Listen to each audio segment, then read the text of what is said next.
ये क्या वो आप पे निर्भर करता है, समझ गए ना। तो कहने का मेरा मतलब हो गया कि आप जब तक नहीं खाइएगा लोगों को क्या खिलाइएगा। सही बात है। खाइए, यहाँ ये कोई दवाई नहीं है, ये घर के यूज करने का चीज है। ये कोई दवाई रहता तो एक कैप्सूल की जगह 10 कैप्सूल आपको खाने बोल देते, नहीं बोलते। अंग्रेजी दवाई खाइएगा, एक गोली से ज्यादा 10 को खाने का भी डॉक्टर बोल सकते हैं, नहीं बोल सकते। एक गोली खाइएगा, एक गोली रोज खाइएगा, सुबह शाम खाइए, चाहे दोपहर को खाइए 3 टाइम चाहे 2 टाइम, लेकिन एक को खाना। एक के बार में 10 गोली भी खा लीजिएगा, नुकसान करेगा नहीं करेगा, यहाँ तक फायदे ही करेगा जहाँ तक। तो आप इस चीज के बारे में समझिए, ये तो दवाई है, ये नहीं है दवाई। तो दवाई का काम है क्या, बीमारी को दबा देना। दवाई का काम है बीमारी को दबा देना, लेकिन ये बीमारी को दबाता नहीं, बीमारी को बाहर निकालता है। तब बाहर निकालेगा, किसी को लैट्रिन, किसी को बाथरूम, किसी को टॉयलेट, किसी को पसीना के द्वारा, किसी को बालकम के द्वारा, किसी को खखार के द्वारा।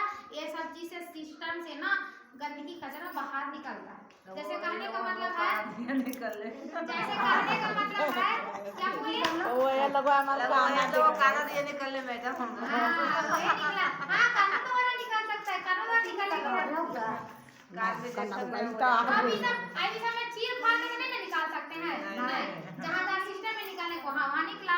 जैसे कि अगर देखा जाए तो हमारा मुंह को दोबारा खाने का सिस्टम है, अब पेट के दोबारा खाएंगे तो खाना घुसेगा जी, खाना यहाँ से खाएंगे यहाँ से खाएंगे तो घुसेगा खाना, नहीं घुसेगा। तो हर चीज का एक सिस्टम होता है, हर चीज का भगवान सिस्टम बना के भेजे, समझ गए ना। तो अगर देखा जाए तो हमारा बीमारी जो भगवान जब हम लोग को धरती पर भेजे थे ना, तो 4 चीज शुद्ध भेजे थे। कैसे भेजे थे? 4 चीज, पहला हवा, दूसरा पानी, तीसरा भोजन और सूरज का प्रकाश। जब हम लोग को धरती पर भगवान भेजे थे तो ये चारों चीज शुद्ध था, ये चारों शुद्ध था। इसमें छेड़खानी कौन किया?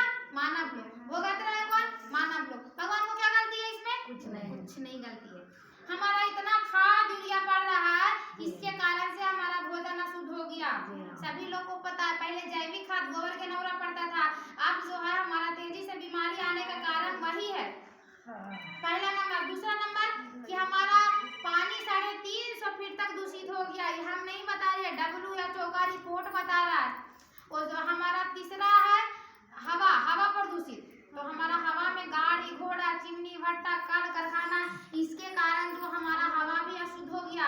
हवा जहर नहीं, हवा में जहर आ गया, समझ गए। चौथा हमारा ओजोन परत में छिद्र होने के कारण सूरज का प्रकाश है हमारा बॉडी पे डायरेक्ट, सूरज का रोशनी सनलाइट मार रहा है, उसके कारण हमारा सूरज का प्रकाश भी अशुद्ध हो गया। यानी आप सोचिए, इतना हमारा हम लोग साग सब्जी से खाते हैं, केमिकल, कीटनाशक, वायरस, बैक्टीरिया, ये सब कहाँ जा रहा है? भोजन के द्वारा से मिलावट, खाद, यूरिया, वायरस, बैक्टीरिया, कीटनाशक, ये सब सारा भोजन के सहारे से जा रहा है। कहीं से भी बचने का है चांस? ये हमारा मोबाइल जो 4G 5G चल रहा है, इससे हमारा मोबाइल का रेडिएशन इतना खतरनाक है, पेड़ पशु और पक्षी लुप्त हो गया। इतना पक्षी लोग था, कौवा मैना तोता सब लुप्त हो गया, किसके कारण? मोबाइल के डायरेक्शन के कारण। तो ये सब तेजी से जो बीमारी आ रहा है, क्या कारण है? ये हमारा सारा वायु प्रदूषित। तो ये सब चीज से बच सकते हैं? नहीं बच सकते हैं। तो आदमी अभी भी नहीं समझेगा ना, तो कभी नहीं समझेगा। अब ज्यादा कहा जाता है ना, बीमारी होगा तो देख लेंगे, बीमारी होगा तो क्या देखेगा बताइए? कोरोना वायरस हुआ था तो देखने का मौका मिला था, हो गया था ना, डॉक्टर का छूने और परिवार भाग नहीं देता था। दुनिया से खाना दो, दुनिया से सब कुछ दो, है कि नहीं है? अरे पति पत्नी भी उस समय में किसी को काम नहीं दे रहा था, किसी के पति खो जाए तो डॉक्टर साहब उसका पति को छूने दे रहे थे कि अपने पति को गला मिलिए, छुइए, खाना खिलाइए? नहीं। सोचिए कि उस समय में पति पत्नी भी एक दूसरे को काम नहीं आ रहे थे, बाल बच्चा नहीं छुए, अरे बाल बच्चा दूर के बात, बचवा खोले से मैया तो नहीं जाए। बताइए अरे बेटा वो नहीं डाले बेटा।